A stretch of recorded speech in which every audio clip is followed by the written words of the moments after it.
मित्रों, लोकतंत्र का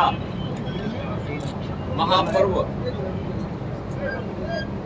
लोकसभा चुनाव 2024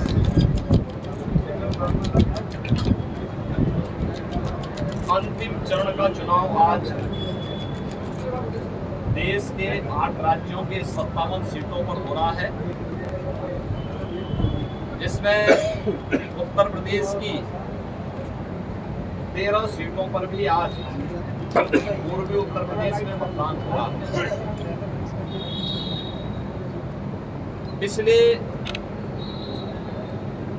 2.5 महीने से अधिक समय से जो देश के अंदर आम जन की आकांक्षाओं को पूरा करने के लिए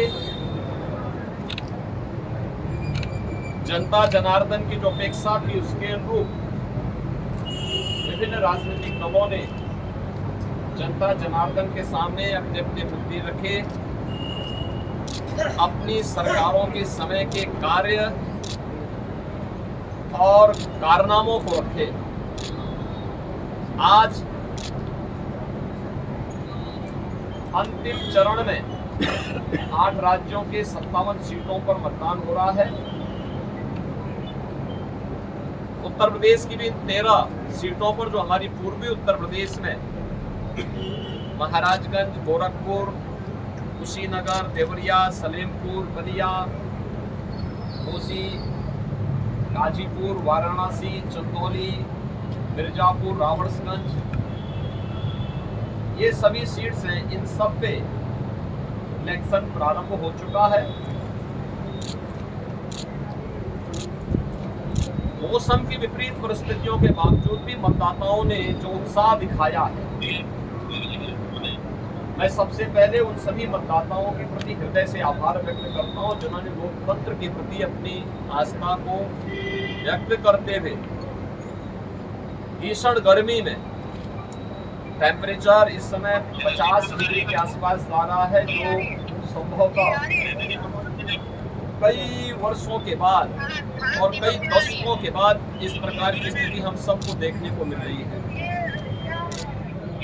लेकिन इस सब के बावजूद भी जनता का उत्साह कम नहीं है, बल्कि वह और भी मजबूती के साथ देश के अंदर नई सरकार गठन करने के लिए सरकारों के कार्यों का, उस सरकारों के कारनामों का अवलोकन करते हुए आज उसका मूल्यांकन कर रही है और उसके अनुसार मतदान भी कर रही है। हमारा मानना है कि देश के अंदर जो समर्थन प्राप्त हो रहा है उसको ध्यान में रखते हुए हम कह सकते हैं कि 4 जून को जब जनता जनार्दन का फैसला आएगा तो देश के अंदर आत्मनिर्भर और विकसित भारत के लिए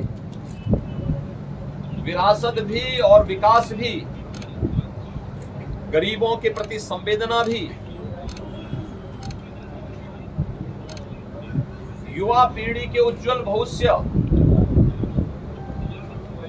जिन लोगों ने और जिन पार्टियों ने, जिन सरकारों ने काम किया है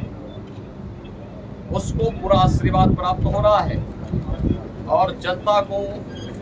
सुखद अनुभूति होगी, देश को सुखद अनुभूति होगी कि मोदी जी एक बार फिर से प्रचंड बहुमत के साथ सरकार बनाएंगे। उत्तर प्रदेश इसमें अपनी भूमिका का निर्वहन करेगा पूरी मजबूती के साथ। 10 वर्ष में बदलते हुए भारत को 7 वर्ष में डबल इंजन सरकार के द्वारा एक नए उत्तर प्रदेश का दर्शन कराया है, जिसमें सुरक्षा और विरासत के साथ साथ विकास के एक नए युग में उत्तर प्रदेश ने प्रवेश किया है। यह एक सुखद अनुभूति उत्तर प्रदेश वासियों के लिए, यहाँ के युवाओं के लिए, यहाँ के किसानों के लिए, यहाँ की बहनों और माताओं के लिए, बेटियों के लिए, व्यापारियों के लिए, समाज के प्रत्येक तबके के लिए सबका साथ और सबके विकास की भावना के साथ मोदी जी के नेतृत्व में जो कार्य हुआ है, मुझे लगता है कि जनता जनार्दन का वह आशीर्वाद मोदी जी को, भारतीय जनता पार्टी को पूरे देश के अंदर प्राप्त हुआ है, हो रहा है। और आज 7वें चरण में भी पूरे देश के अंदर जो उत्साह देखने को मिल रहा है। अभी प्रातः काल वह मौसम बहुत सुहावना है। इस सुहावने मौसम का आनंद लेकर के मैं मतदाताओं से अपील करूंगा कि हमें अब जाति, मत और मजहब से ऊपर उठ करके अपने देश के उज्जवल भविष्य के लिए एक आत्मनिर्भर और विकसित भारत की जिस संकल्पना को मोदी जी ने आजादी के अमृत महोत्सव वर्ष में देशवासियों को दिया है, उसको साकार करने का समय आ गया है, जिससे भारत आज जो देश की सबसे बड़ी, दुनिया की सबसे बड़ी उभरती हुई अर्थव्यवस्था है,